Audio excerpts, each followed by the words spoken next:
just go ahead and open the 2.25 and I'll go ahead and share my screen.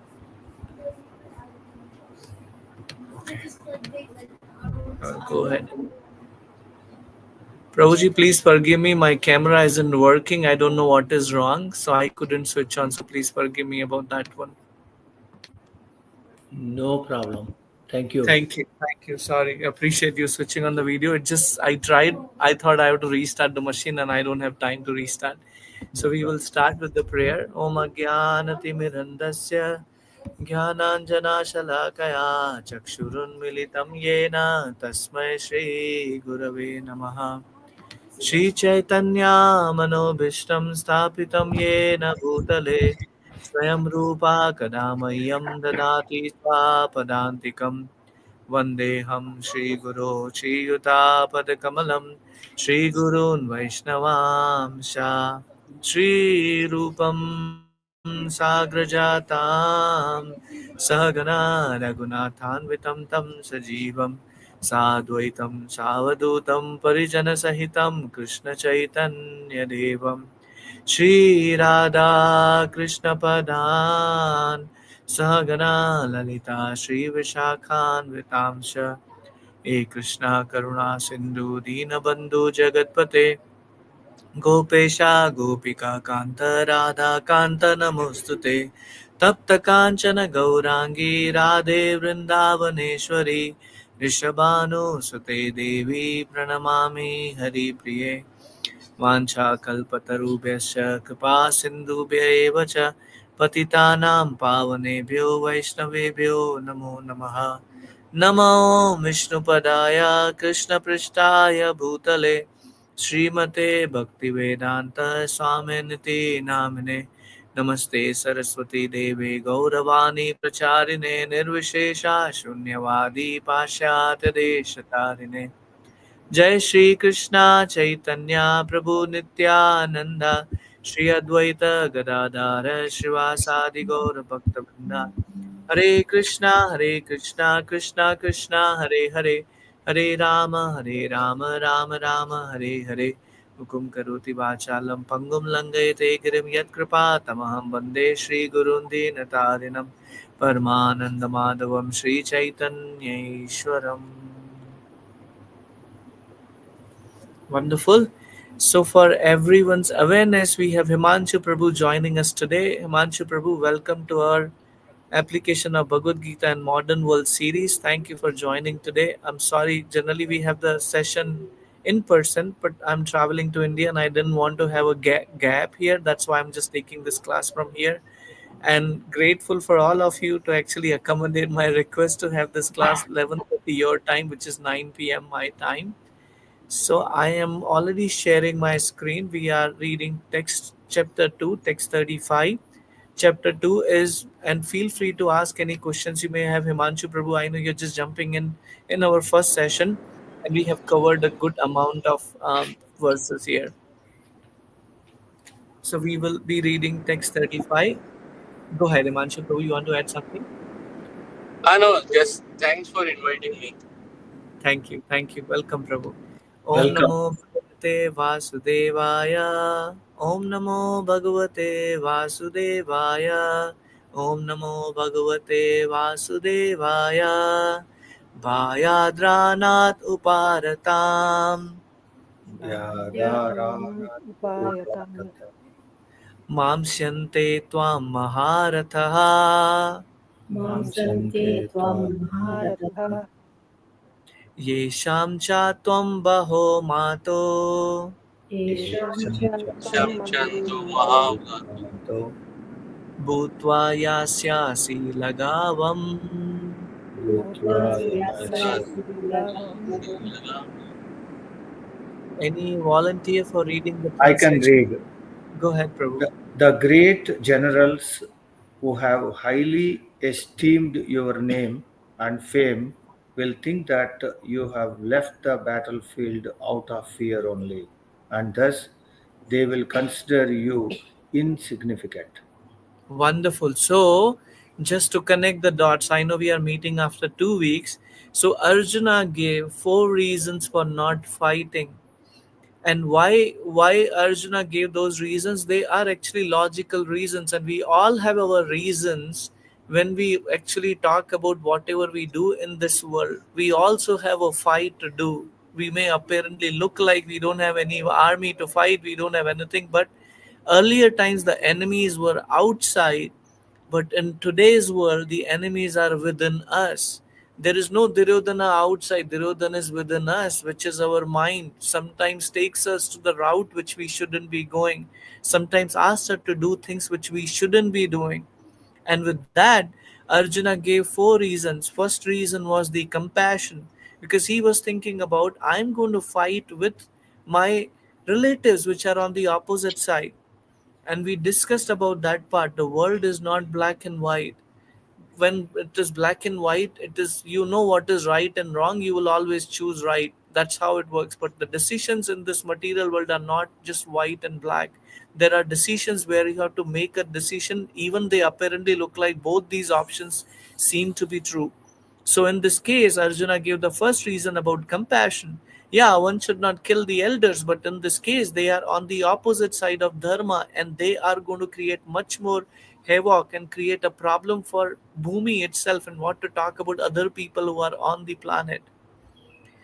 Then the second is talking about the loss of enjoyment, because Arjuna is thinking, if my relatives are going to die, what is the point of me living? Because whom am I going to enjoy with? So he was thinking about loss of enjoyment. And then the third one was sinful reactions, because if I'm going to kill my ancestors, I'm going to get sinful reaction. And he's talking, the fourth reason he talked about is destruction of family traditions, because if ancestors are not there, who is going to guide what has to be done? Then we gave an example about whether to do pindadan and various activities which our ancestor teach us and which are very important. So who is going to run that? And if we don't do that, then that's going to create a chaos. And these are the 4 reasons Arjuna gave to Krishna. And now in second chapter, Krishna is defeating these arguments. And Arjuna is thinking, I will run away from this fight, thinking that people are going to glorify me, saying that, oh, he is so compassionate. He didn't want to kill. He's such a nice person. But Krishna is giving, people are not going to think that way. They will think that you are a coward. You ran away from the battle out of fear, not because of compassion. And that's a very important part which Krishna is clarifying. Better you fight. Go ahead and read the purport, Prabhuji. Yeah. Lord Krishna continued to give his verdict to Arjuna. Do not think that the great generals like Duryodhana, Krishna, and other Sorry, Karna. contemporaries, Karna Yeah. and other con- contemporaries will think that you have left the battlefield out of compassion for your brothers and grandfather. They will think that you have left out of fear for your life, and thus their high estimation of your personality will go to hell. Very nice, because very important point is for Kshatriya, their respect, their name and fame is very important. They are ready to renounce, or they are ready to give up their body rather than losing that. And Arjuna is going to lose that, which means for generations to come, everyone will call him coward. Like one of the very important thing, Krishna's and one of the name is Ranchod. How many of us know about Krishna's name is Ranchod? Yeah. I don't know. Do you, First time do you hearing. remember? Do you remember, Mataji, why he's called it as Ranchod? No, I don't know the context of the story, but I know he's Okay. good as, yeah. Okay. Anyone else who knows why Krishna's name is Ranchod? Is it like I remember he steals some milk product from people, No, something run like that? is That is battle. Makhan Chor. That Oh, is Makhan Chor. oh, Very close, but this is Ran means Battle. the fight, the battle. Thank you, Mataji. Yes, I was missing the term. So Ranchod, which means who ran away from the battle, and Krishna's one of the name is Ranchod. So Jarasandha actually attacked Krishna many times, because Krishna got married to Rukmani, and Rukmani was supposed to get married to Shishupal, but she gave her heart to Krishna, and that's how Krishna actually came and kidnapped Rukmani from the day of marriage, and he defeated Shishupal and his great friend Jarasandha. So Jarasandha would always come and attack on Krishna. So when he was attacking, one time Krishna actually ran away from the battlefield because he thought there is going to be a lot of people going to be killed in this war. Better if I run away so that all these people will be saved. So his reason was great. He didn't want more people to be killed. And for Krishna's devotees, they are happy to call Krishna, like you gave an example on Makhan Chori, even if it's stealing butter. Stealing is not considered to be great in material world. You have to get a bigger consequence if you do that. But Krishna, because everything belongs to him, there is a beautiful verse which Brahmaji sings, Ishwara Parama Krishna Sachit Ananda Vigraha Anadir Adir Govinda Sarva Karana Karanam. He is the cause of all causes. He is the controller of everything. He is the possessor of everything, which means he is not stealing anything. Everything belongs to him. Same way, he has defeated Jarasandha, I think, more than 17 times. Don't quote me on number, I'm poor remembering numbers. And this is only one time he ran away.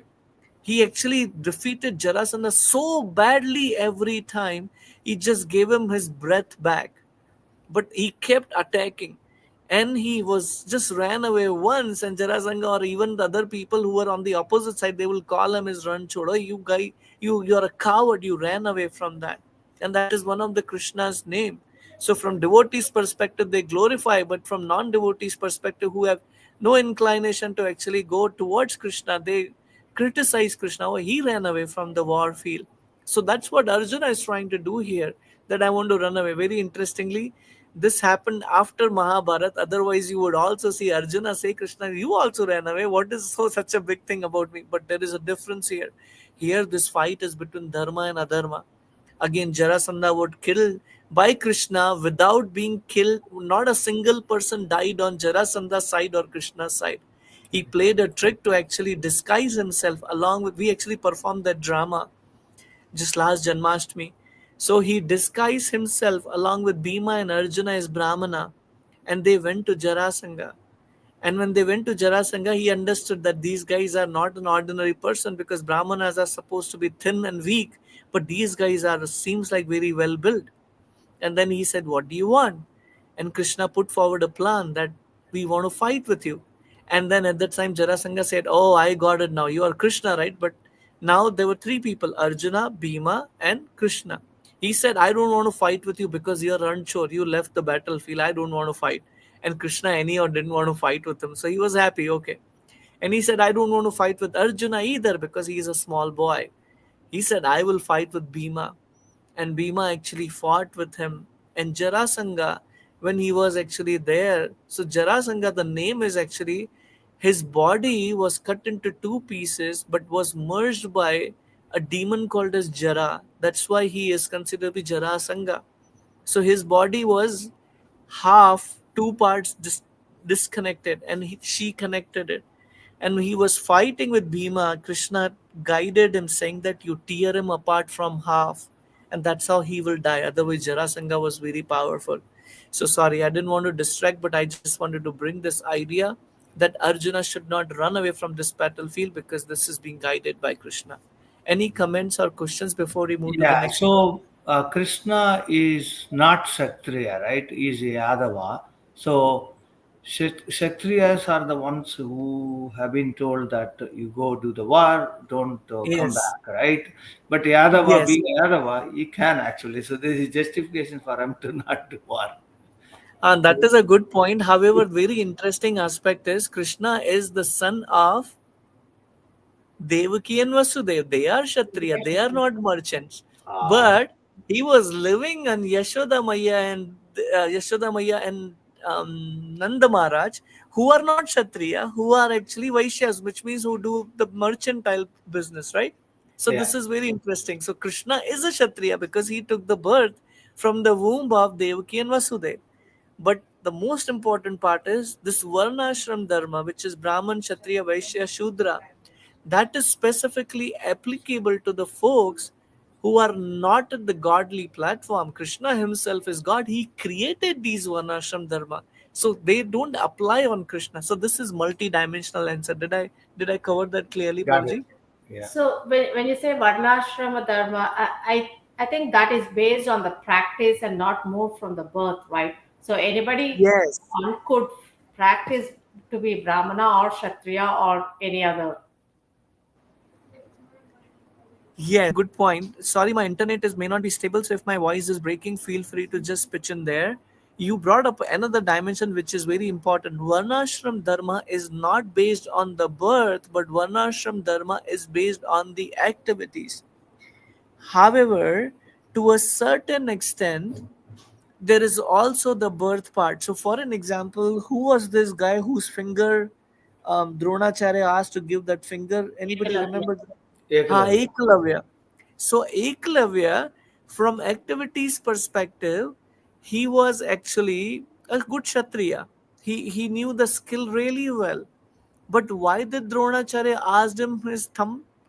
Because one reason, though he was very well qualified Kshatriya, but his mindset was not like a Kshatriya.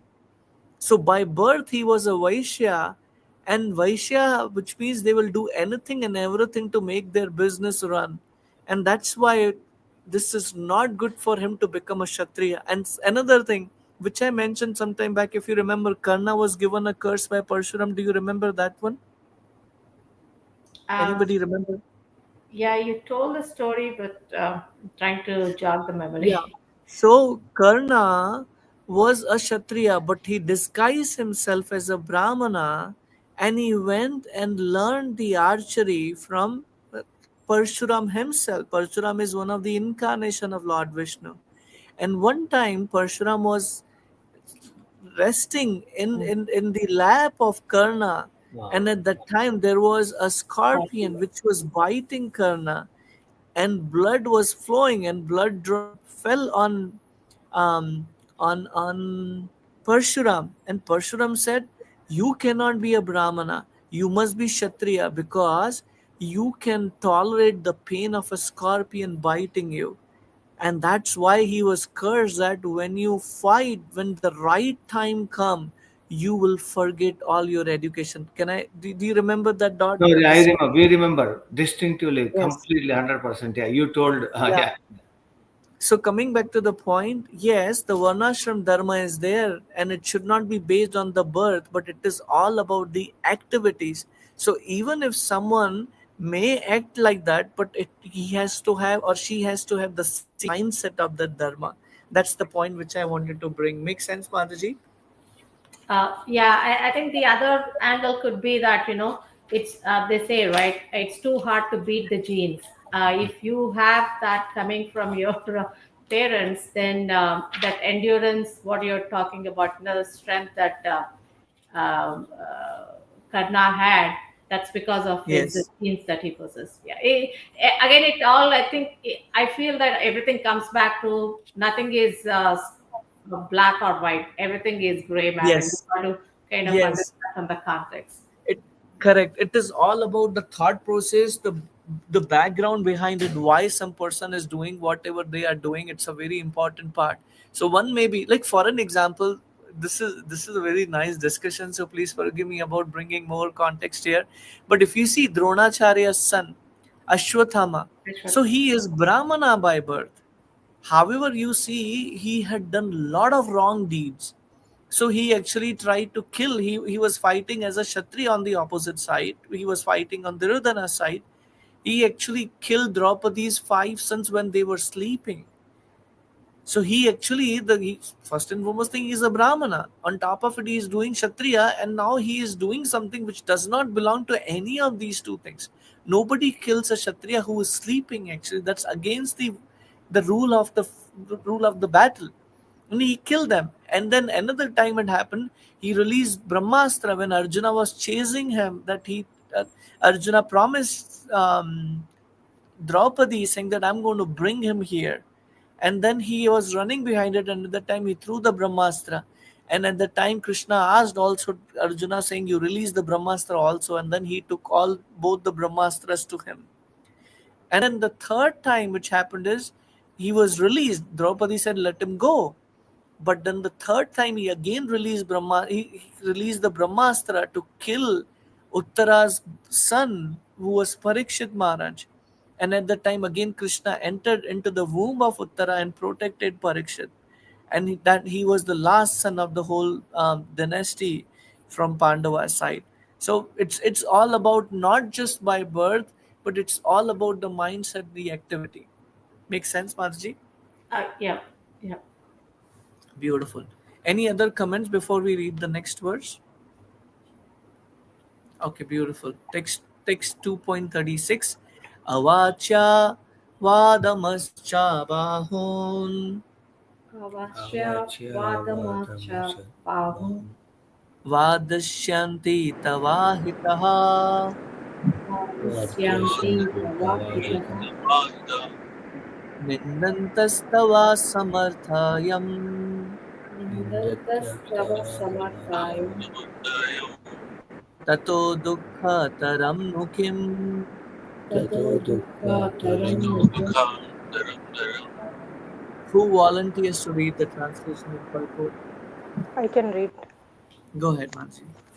Your enemies will describe you in many unkind words and scorn your ability. What could be more painful for you? Go ahead with the purport.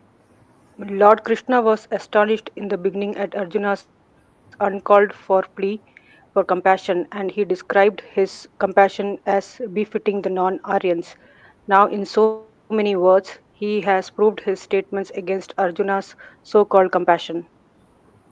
This is very important. One has to know where to apply compassion. So, for an example, a person who is, say, for an example, a person has a sugar and he has such a high sugar, if he eats a small amount of sweet, he may die. But imagine that person comes to you and asks, "Please give me the sweet, please give me the sweet." And out of the compassion, if you give him the sweet, what will happen? That person will die or he will get into a big danger. So the compassion has to be understood not from just from a heart perspective, but it's a combination of heart and brain. Here, Arjuna is forgetting why he is standing there, and I just shared a small video which is just couple of days back, which is very nice point. Arjuna, Krishna did not fight the war. He could have finished the war within a second, but he did not fight the war. This is the leadership. What is that's why I just wanted to put that whole series is application of Bhagavad Gita in modern world. Leadership is not about just being a leader. Leadership means making more leader. And how can you make more leader? When you give them an opportunity rather than you doing it yourself. And that's how they will learn that how to make, and that's the very important part, how to make more leaders. That's a skill, not to becoming a leader. And that's what Krishna did. Krishna did not give him, "Oh, you know what, you don't want to fight, forget it, man, I will just do it." It happens, right? Like for an example, I remember when when I started my career, at least in India, it happens like that. When you reach to a certain extent, then you become a leader, and then you have people reporting to you and all that stuff. And that's how the natural growth is, which is very different than what happens in states. Um, so what had happened is I had a team reporting to me, and these guys were not delivering. And what I ended up doing is I actually took that work and started delivering that work, which is nonsense, which is useless. Because ultimately, the quality of leader is to actually make everyone accountable and get that work delivered, and also empowering them to become a leader versus you delivering yourself. So I realized, man, I'm not qualified to be a leader. Better I'll be an individual contributor. And I continued my career. But coming back to the point where Krishna is not just a leader, but he's making Arjuna as a leader. He is not asking him to do what he is saying, but he is giving him a knowledge and asking. We will see towards the end where Krishna said, "I gave you all the knowledge. Now you decide what is right for you." This is leadership. Not giving an answer to the decision, or not just making the other person disabled so that they always rely on a leader to actually solve the problems for people. But leadership means equipping people, empowering people to make right decisions, not doing a decisions for them. And this is what is happening, where Krishna is telling, what kind of cowardness is that? This is not the right place to apply the compassion. Right? Any questions or comments? Okay, let's read text 2.37. Hato va prapashyasi swargam हतो वा प्रापस्यसि स्वर्गम् jitva va bhokshase mahim जित्वा वा भोक्ष्यसे महिम् tasmad utishta kaunteya तस्मात् उत्तिष्ठ कौन्तेय yuddhaya, thank you, yuddhaya krita nishchaya. युक्ताय कृतनिश्चय. Any volunteer for translation and purport? Yeah, I can read. Go Uh, ahead, Manji. O son of Kunti, either you will be killed on the battlefield and attain the heavenly planets, or you will conquer and enjoy the earthly kingdom. Therefore, get up with determination and fight. Please read the purport also. Even though there was no certainty of victory for Arjuna's side, he still had to fight, for even being killed there, he could be elevated into the heavenly planets. Yeah, this is very important. Thank you for reading this. So even if he's being killed, he's going to go to heavenly planets. And if he's going to win, he will continue as a king. So he is not the loser on any of these sides. However, if he is going to run away, which is what we read previously, he is going to get infamy not just for him but for his whole family too, because he is coming from such a great lineage. And that is what Krishna is telling Arjuna: get up with determination and fight. Don't worry about the results. And this is a very important aspect and very important perspective, or very important point to learn from Bhagavad Gita. Don't be attached to the fruits, but you do your duty, being completely detached, and do the duty at best of your capacity, not a half-hearted job. So Bhagavad Gita never teaches anyone saying that, oh, you know what, you just run away and then you leave your work and just run away from your responsibility. However, Bhagavad Gita teaches you do your responsibility properly, but if after playing that responsibility the results are not as per your expectation, you should not be attached to that one. It's a very important aspect, because a lot of times the great people, when they grow, when they they somehow come down from their position, they actually sometimes just go and do suicide, or they are completely stressed out and they create a much more complex situation. And we, some time back, if you remember, we gave an example about Madhubala, and we also gave an example about Kishore Kumar. Do you all remember that? Yeah, When what we saw is the success, not everyone has the ability to handle success, and after getting the success, hardly anyone has an ability to handle failure. And that's what Bhagavad Gita is all about. Bhagavad Gita is not all about becoming a successful person. Yes, if the success comes, great, you give the credit to Krishna, because not because of our skill we got this. And even if we fail after performing various activity, we say, okay, this is Krishna's arrangement. In this case, I want to share one story. There was a king, and he has a minister who was very much spiritually aligned. And whatever would happen to the king, and when he will come and seek the guidance from this his minister will say, whatever is that, it's Krishna's arrangement. So one time what had happened is, the give me a second, I just want to remember the sequence.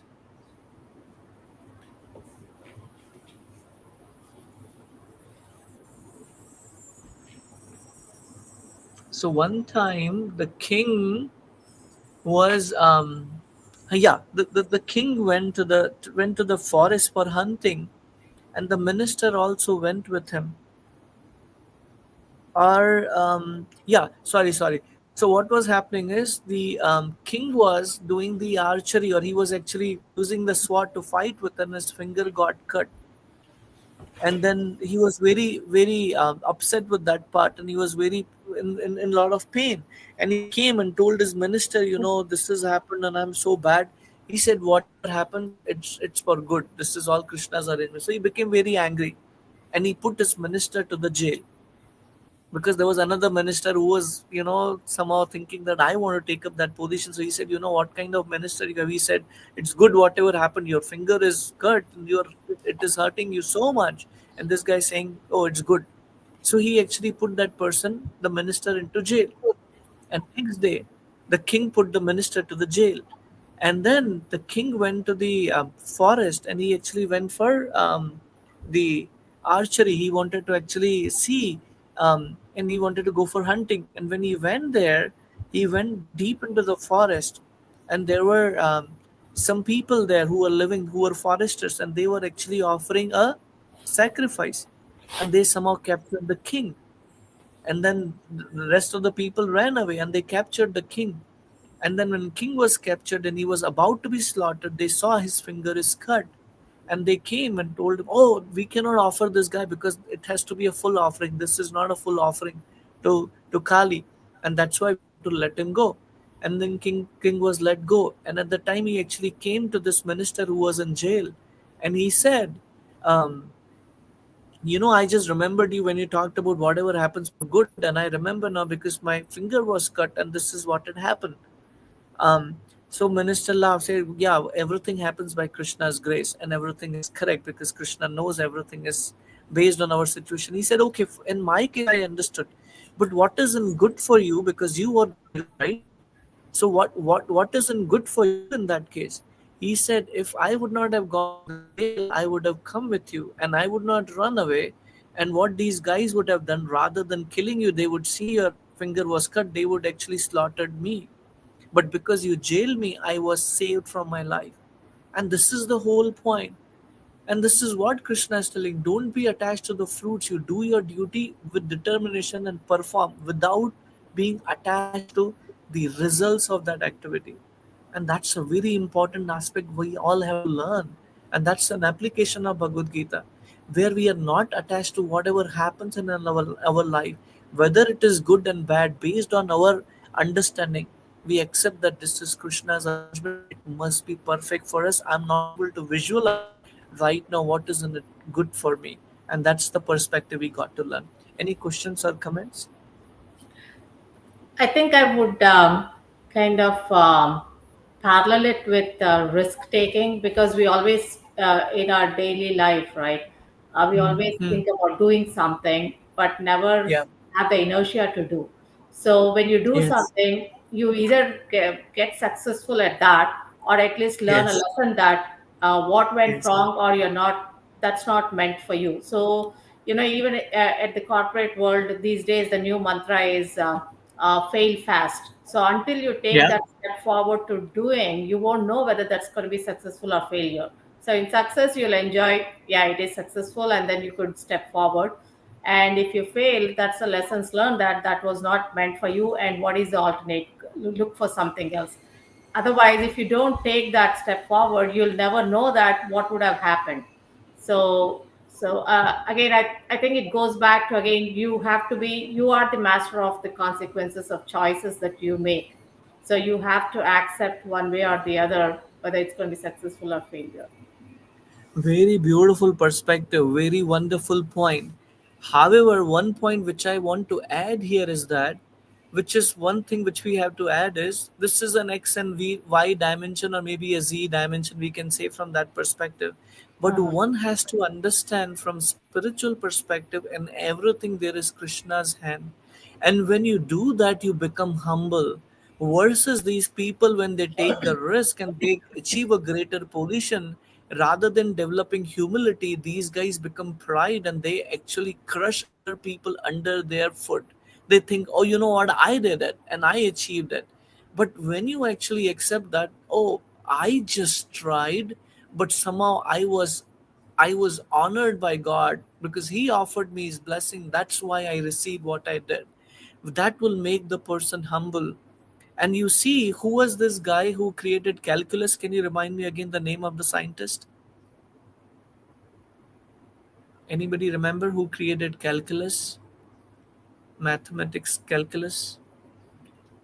I don't know. We're just Googling. Yeah, I just forgot that scientist name. Not I Yeah, don't know if it is Isaac Newton. Isaac Newton Newton. Yes, he calculus. Yeah, and said. Alfred William Leibniz, both of them. Thank you, thank you. So Isaac Newton, when he found the calculus, he was the first one to pioneer to find that out. He said this is because of God's grace. There are so many sandstones, or there is so much sand near the seashore. What is the probability for me to find anything? It is all because of God's grace. There is a nice saying on that. I don't remember the exact saying. This is humility. You accept it's not because I found out. Yes, people may give me my name and give me the credit, but I know who is the possessor. I'll give you a beautiful real story. This guy, there was one person. So there is in Jaipur, there is a Radha Govinda temple, and it's a very ancient temple. It's actually a whole palace where this temple is. Um, and then a lot of devotees from Jaipur, they come in the morning and they do Mangla Arti, which happens at 5 a.m. or 4:30 a.m. And they glorify, they sing the songs for the Lord. And there was one merchant who came. He was extremely rich, stinking rich to be precise. So he came there and he was attending the Mangla Arati. And just sometime Mangla Arati went by, his servant came running and he said, Malik, Malik. He said, what happened? He said, your go down is in fire. He said, okay, um, you go, I'll come there. So interestingly, he finished Mangla Arati and he went there. And because the go down was in fire and it was almost done, actually it was completely fired. So everyone was looking at him and this guy said, God gave me, God took it.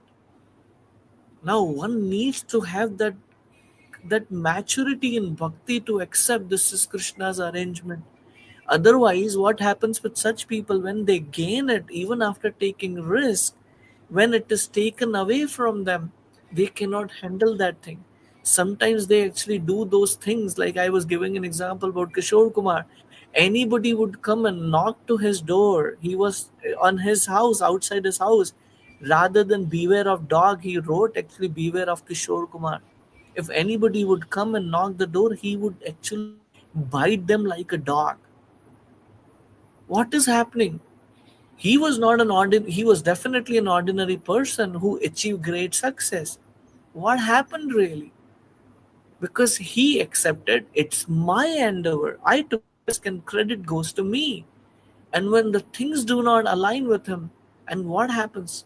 And that's why hand of God is very important. Not just taking a risk is everything, but when the credit comes, to pass on that credit to God is the key here. Make sense, Madaji? Yeah, yeah.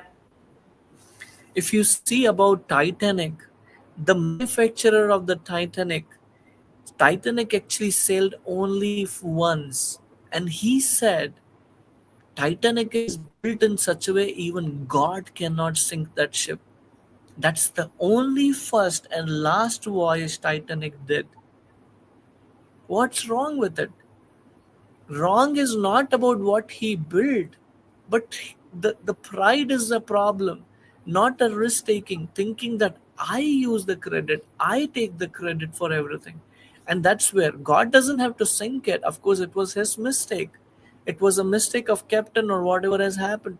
But the key thing to understand is that one has to develop humility, which is very important. So whether I receive what I should have got or whether I shouldn't receive, I become humble. That's the point which I wanted to add. Hope that helps. I didn't want to contradict, but I just wanted to add another dimension to that one. Yeah, I think adding to what you mentioned, the humility, it's about, you are not in control of everything, right? That's Yeah. the key Yes. point. Like you can't Yes. control everything. There could be things, there are things beyond human reach, because when you consider the whole universe, we are just a speck of dirt, dust.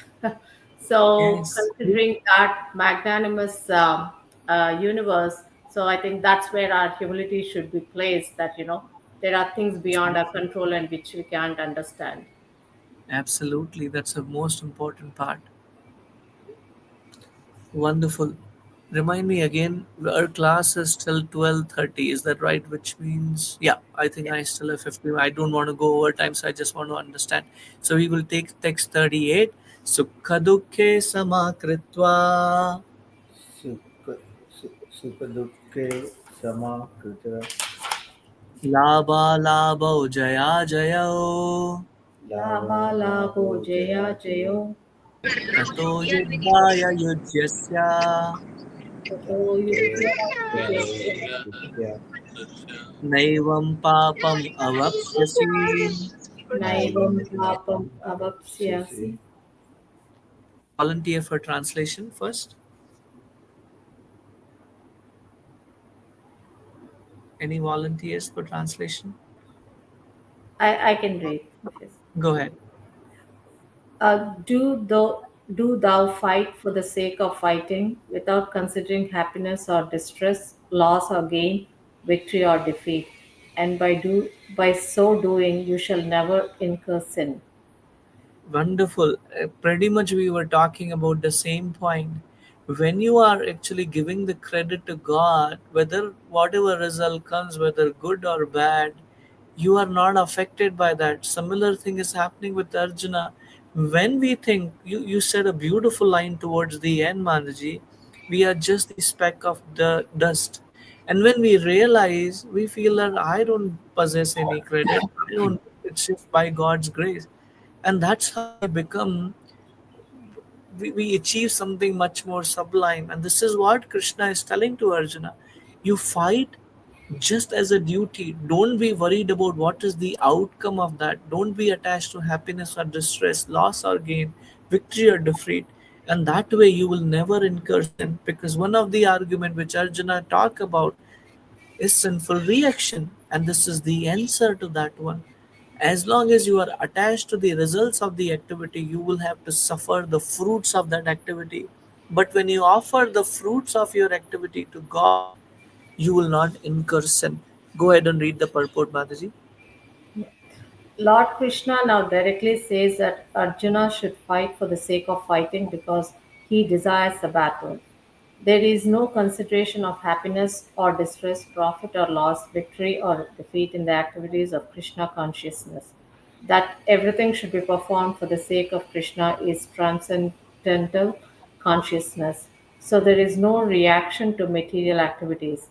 He who acts for his own self gratification, either in goodness or in passion, is subject to the reaction, good or bad. But he who has completely surrendered himself in the activities of Krishna consciousness is no longer obliged to anyone, nor is he a debater to anyone, as one is in the ordinary course of activities, it is said. Um, Go, anyone go ahead.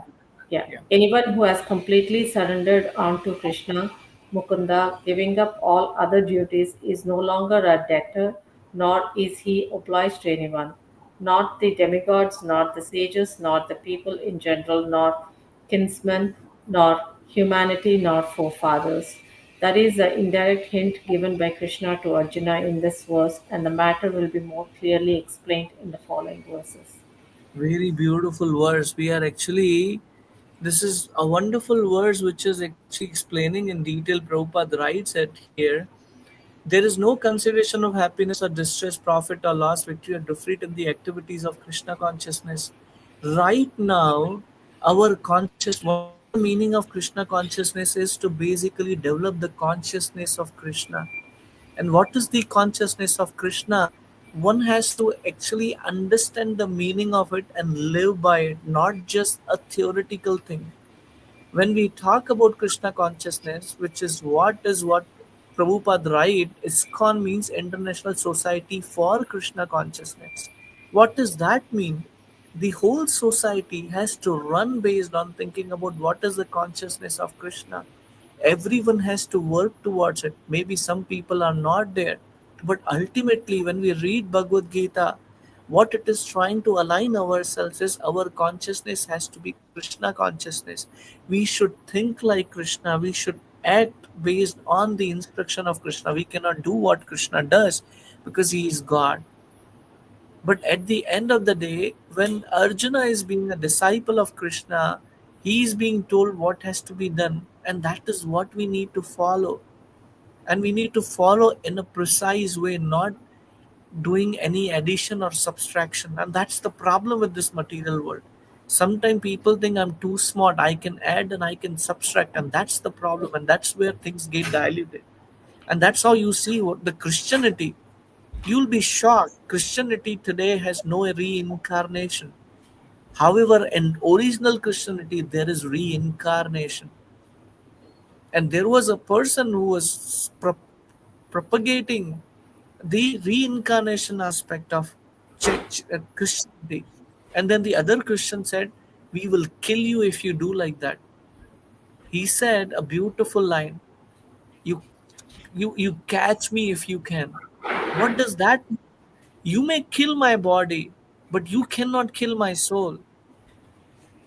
You cannot catch. And that's the point of Bhagavad Gita is speaking about. That I'm not going to get affected by any of this stuff. You may kill my body, but my soul is never going to die. And that's an important part. When you talk about addition and subtraction, you don't do an addition and subtraction on spiritual philosophy based on time, place, and circumstances. Spiritual instruction has to remain spiritual. There should not be any dilution in that one. And that's an important aspect of Krishna consciousness. We follow in toto, we understand Krishna speaking how I have to do.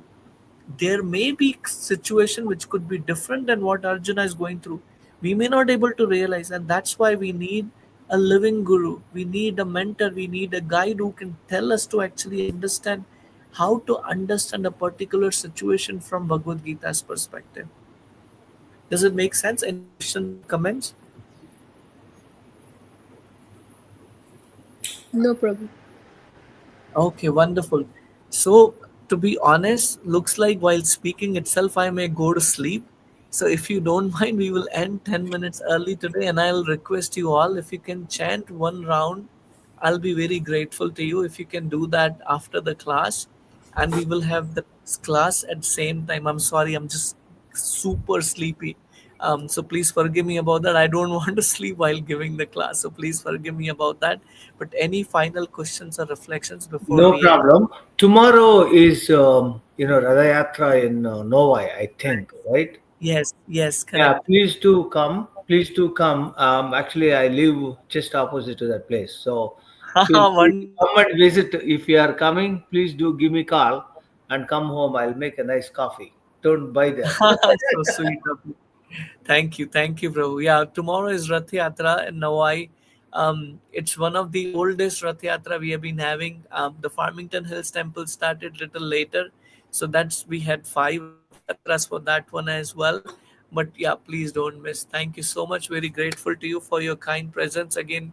Please forgive me for inconvenience to actually pull this class little earlier, but I'm very No grateful for problem. you Just for go that. sleep. Yeah, just go sleep, please. Yes. Thank you. Thank you. Thank Srila you. Prabhupada ki Jai. I'm going to end it now. Thank Yeah. you. Hare For Krishna. Thanks a lot. Bye. Bye.